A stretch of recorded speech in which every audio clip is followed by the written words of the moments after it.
বুড়ি কলে মুখ ধুয়ে বেরিয়ে যাচ্ছিল বোচকাটা বগল দাবা করে।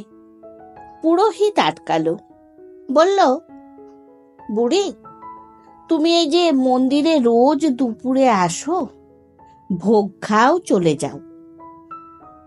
বুড়ি তাকে থামিয়ে বলল, কেন? আমি তো 10 টাকা দিয়ে কুপন কাটি, অবশ্য রোজ কাটতে হয় না, এক একদিন এমনি এমনিও ভোগ দেয়। কিন্তু কেন জিজ্ঞাসা করছেন? পুরোহিত বলল, না মানে তোমায় তো আরতির সময় দেখি না, সকালে পুজোর সময় দেখি না, বছরে একদিনও তোমায় অন্য সময় মন্দিরে দেখি না, সারাদিন করো কি? বুড়ি বলল, কেন? ভিক্ষা। রাতে স্টেশনে শুই, আবার সকাল থেকে ভিক্ষা। পুরোহিত বলল, তোমার কিছু চাওয়ার নেই মায়ের কাছে? এই যে এত দূর দূর থেকে সব আসে মায়ের পুজোর সময় মায়ের কাছে এটা সেটা চাইতে, তোমার কিচ্ছু চাওয়ার নেই? বুড়ি বলল, ছেলে বার করে দিল, বলল, শুতে দেওয়ার জায়গা নেই, খেতে দেওয়ার ভাত নেই, তাদের পরিবার বড় হচ্ছে। তার ছেলে যখন বার করে দিল, তখন তোমারও কালই আমার কি করবে? তাকে তো আমি পেটে ধরিনি রে বাবা, তার কি দায়? তবে মন্দিরে আসো কেন?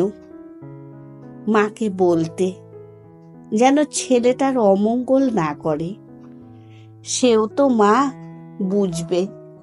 তারও তো কেউ নেই, নইলে তোমাদের মন্দিরে পড়ে থাকে সারা রাত তালা লাগিয়ে, দরজা জানালা লাগিয়ে চলে যাও, সে এক গ্লাস জল চাইলে পাবে কিনা কে জানে।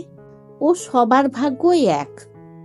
দেখো না, এই দুর্গাপুজো আসছে, নর্দমার উপরে এখানে সেখানে প্যান্ডেল করে 4-5 দিন ঠায় দাঁড় করিয়ে রাখবে, কান মাথা খাওয়া গান চালাবে, মদ গিলে রাতে নৃত্য করবে, সব সেজে গুজে বসে থাকবে, মা ঠায় দাঁড়িয়ে থাকবেন।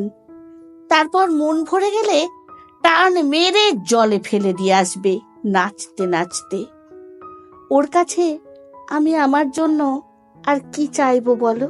আমি আসি, টাকা দিই, কুপন নিই, ভোগ খাই, আর মাকে বলি, তুই তো সব জানিস, ছেলেটার যেন অমঙ্গল না হয় দেখিস।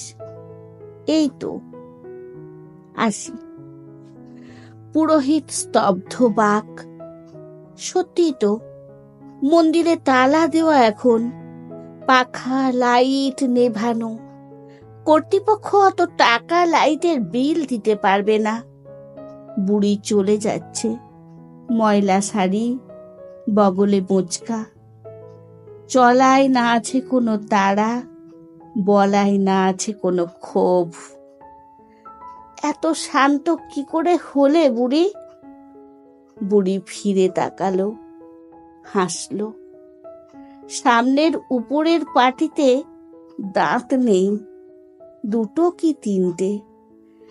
এমন নিরুদ্বেগ অমলিন হাসি একমাত্র মায়েরাই হাসতে পারে, তাড়িয়ে দিলেও।